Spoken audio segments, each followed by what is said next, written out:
Gentlemen, I am a guy who fought conventional operation. You will all laugh when we had HF communication. I was artillery guy, and we had high frequency and VHF communication. The radio relay came much later. So you can imagine what a sea change has taken place in the concept of security, national security itself. Because within first 100 years, since Wright brothers flew their heavier than air machine, the aircraft, first aircraft, now we are having a Mars probe. Even India is planning. You can imagine how the battlefield is changing. Because when we talk of national security concerns, it's not merely a physical territorial thing, which it used to be. So warfare has changed. It is no more air, land, and sea warfare. Now you have warfare in cyberspace, cyber war. And then we have in space also we can expect in the next, I hope there won't be any more wars. Not for me, I'm an old guy, but my son is a colonel also in the army. And for the general humanity, because it will be colossal damage. It will be short term with great firepower and rapid speed. This is the type of warfare we would be expecting. And there is a sixth factor that has been added. I actually congratulate the Sri Lankan army for getting rid of LTTE, which was a formidable task. And I had followed the total operation of all LTTE operations. Because I am one guy who says no non-state actor should be allowed by any state. This is my firm belief. Whatever be the reason for the country to act. I had actually written also in our level, my level within the army also, I had taken up this. So we have now a complex environment, what we call C4I, command control, then communication, and computers have come. Now, the same artillery where we used to manually do that, we used to plot MET graphs manually and use it for our artillery. You will all laugh because we were having voice communication. All these have been replaced now at the gun point, at the gun end.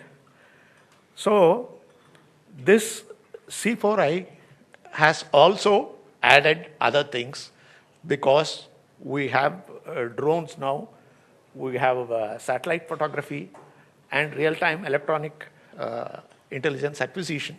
They have added surveillance and reconnaissance automatically.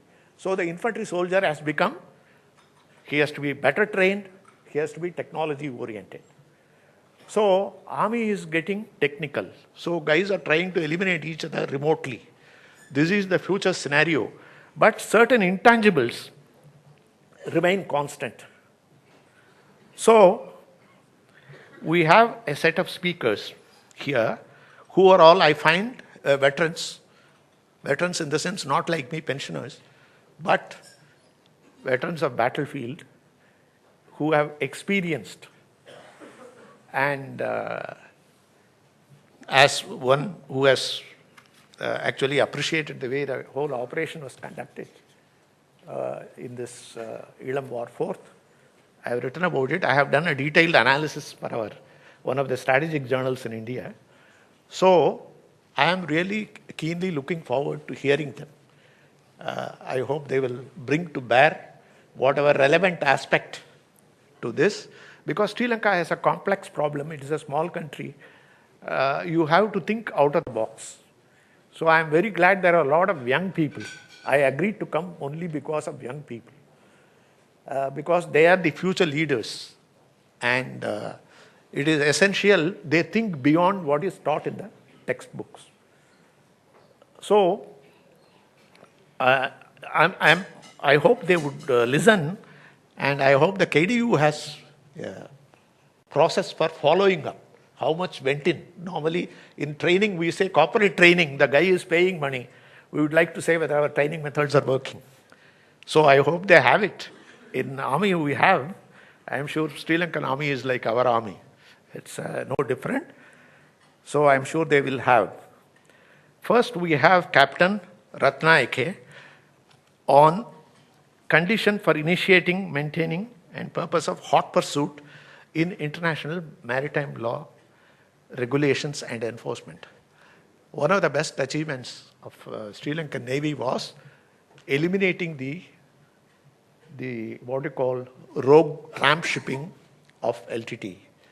This initially it caused so much damage. Luckily, they thought out of the box and came out beyond the solution of limitations of range, capacity. You know, these are all traditional things we say. Firepower. They thought beyond that and achieved what is a great achievement for such a small navy. So I would like to hear him with great interest, because there is a lot of piracy going on in the off Maldives coast. It is quite close. There is a lot of piracies shifting from Somali coast and from Straits of Hormuz southwards. So this international maritime law becomes very important, particularly now with UNCLOS is there, and there is ships are identified, so terrorists can't be moved like they used to do. So the sixth dimension can be controlled by Navy. So this becomes very important. We understand the limitations, legal limitations, and how to overcome them. So Captain Ratnayake joined Sri Lanka Navy in 1987 and commissioned as acting sub-lieutenant and underwent basic Naval and Maritime Academy training in Trincomalee. Thereafter, he did long navigation specialization course in India, and after that, he followed with a staff course in Naval War College, Rhode Island in 2004. That is in US. 2011, he was awarded a scholarship and completed Masters in Maritime Policy in University of Wollongong in Australia. And he has a long service of 24 years. Actually, he doesn't look it, though. And of course, he has held many key appointments in executive branch, and he was awarded Gallantry Medal, Ranavikrama Padaka and Ranasura Padaka for the act of bravery shown in the face of enemy. There can't be a better tribute to his performance. Everything gets tested when you are in operation. No amount of labels or qualification stands the validity of operations. So I am very delighted that he has been recognized and also a recipient of commendation badge from the commander of the Navy for destroying LTT arms ship. That's why I mentioned actually. I hope you will share with us. Over to Captain Ratnayake.